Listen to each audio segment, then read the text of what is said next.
और आप central government में थे, एक अच्छी खासी नौकरी थी, वो आपने छोड़ दी, इस इंडस्ट्री को ज्वाइन किया। तो आपका विजन क्या है इस इंडस्ट्री को लेके?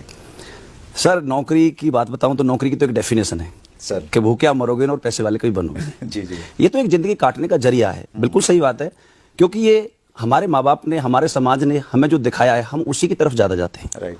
क्योंकि आज एक नौकरी एक ट्रेंड बन चुका था और हमने भी की है। राइट लेकिन डायरेक्ट सेलिंग एक बहुत ही अलग विषय है। सर। जब डीपली इसके बारे में जानकारी मिली और इसको हमने करीब से लोगों से देखा, लोगों को सुना, लोगों से मिले, तो एक अलग सी अंदर से खुशी हुई राइट कि यार पैसा तो दुनिया कमाती है, लेकिन यदि इसके साथ हम आते हैं तो हम औरों को भी अपने साथ पैसे कमा सकते हैं, वंडरफुल, जिंदगी बनवा सकते हैं। अपने लिए तो दुनिया जीती है। तो जो जॉब को लेके एक मेंटेलिटी बन गई है हमारे समाज में, तो क्या लगता है उसको दूर किया जा सकता है और ये इंडस्ट्री उसमें काम कर सकती है? सर बहुत अच्छा काम कर सकती है। ये आज का जो युवा है सर, वो जॉब की तरफ आकर्षित है, लेकिन इतनी पढ़ाई करने के बावजूद भी, इतने पैसे घर वालों के खर्च करवाने के बावजूद भी वो नहीं कमा रहा जो उसकी मतलब जरूरतें हैं। राइट।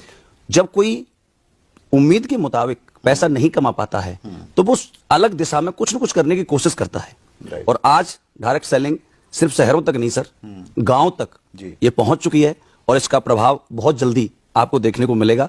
तो जॉब से लोगों का मोह भंग होगा और एक दिन डायरेक्ट सेलिंग इंडस्ट्री को ज्यादातर लोग ज्वाइन करेंगे। That's great. और हमारे देश में जिस प्रकार की सिचुएशन है सर, जिस प्रकार की पॉपुलेशन है, जिस प्रकार हम लोग विकासशील देश की श्रेणी में आते हैं, तो बिजनेस के लिए बहुत बड़ा स्कोप है। थोड़ा सा अगर वो मेंटेलिटी चेंज कर ली जाए और बिजनेस के अवसर अगर ढूंढे जाएं तो बहुत सारी संभावनाएं हैं हमारे देश में।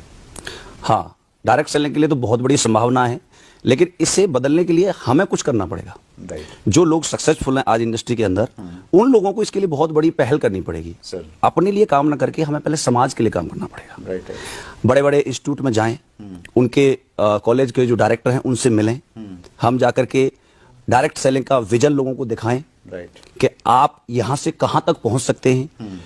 और बच्चों के माँ बाप को हम सेमिनार्स में ला करके उन्हें दिखाएं, क्योंकि वो अपने बच्चे की बात को मानने के लिए तैयार नहीं है, लेकिन एक जैसे ही माहौल में किसी के, मैंने बहुत सारे पेरेंट्स को देखा है कि घर पर मानने के लिए तैयार नहीं थे, लेकिन जैसे ही वो मीटिंग में बैठे और उन्होंने सामने देखा, वो सम्मान देखा, वो बोलने का स्टाइल देखा, वो पैसे की चाहत देखी और कमाते हुए देखा, तो आते ही सबसे पहले मिलकर कहते हैं बेटा ये बेटा तेरे हाथ में, इसे जो तू बनाना चाहते हो वो बना सकता है। तो ये सोच बदल सकती है यदि उनको हम माहौल में लाएं। जो सीनियर लीडर्स हैं उनको पहल करनी पड़ेगी। जी sir. That's great sir. Sir आपका बहुत बड़ा नेटवर्क है, कई राज्यों में फैला हुआ है सर। और जैसा हम सब जानते हैं कि इस इंडस्ट्री में आगे बढ़ना है तो आपका नेटवर्क बड़ा होना चाहिए। जी सर। सो बड़ा नेटवर्क बनाने के लिए एक डायरेक्ट सेलर को क्या करना चाहिए? मेरे हिसाब से सर ये बहुत मुद्दा है, बहुत बड़ा और बहुत अच्छा क्वेश्चन है आपका सुरेंद्र सर। बड़ा नेटवर्क बनाने के लिए सबसे पहले खुद को एक अच्छा इंसान बनना चाहिए। अच्छा। अच्छे इंसान से ही लोग जुड़ते हैं। दूसरा बात, आपको इस इंडस्ट्री से जितना भी ज्ञान है वो कलेक्ट करना चाहिए और अपनी एक कोर टीम बनानी चाहिए। राइट। और उस कोर टीम को हूबहू अपनी तरह डुप्लीकेट करना चाहिए। अच्छा। और उसकी जो कोर है, राइट। जैसे मान लो मेरी एक कोर हुई, उसके अलावा उसकी कोर है, मतलब आपके नीचे ग्रुप, हाँ, फिर उसके नीचे वाला उसके नीचे वाला ग्रुप, राइट, और उसके नीचे वाला ग्रुप और उसके नीचे, यानी 4 लेयर तक। राइट।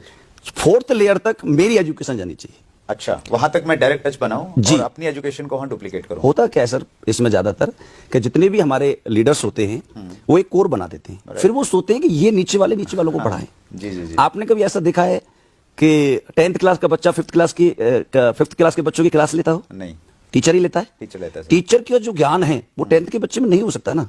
राइट। ज्ञान भी नहीं हो सकता, अनुभव भी नहीं है। अनुभव भी नहीं हो सकता। अब मान लो मैंने अपनी कोर को बताया तो वहां 80% तक नॉलेज जाएगी। Right right. वो कोर यदि नीचे बताती है तो 60% तक जाएगी और वो यदि नीचे जाती है तो 40% तक, और वो यदि नीचे की तो 20%। राइट। यानी यदि मेरा टैलेंट 4th लेयर तक चला जाए राइट। तो सबके पास इक्वल इंफॉर्मेशन होगी, इक्वल ज्ञान होगा। उसके अलावा यदि बड़ा नेटवर्क बनाना है तो आपको एक रोल मॉडल बनना पड़ेगा, एक ईमानदार इंसान बनना पड़ेगा। आपकी एक छवि अच्छी बनानी पड़ेगी कि जब भी कोई इंसान आपसे मिले, सर, काम करे या ना करे, लेकिन आपकी बातें हमेशा करे।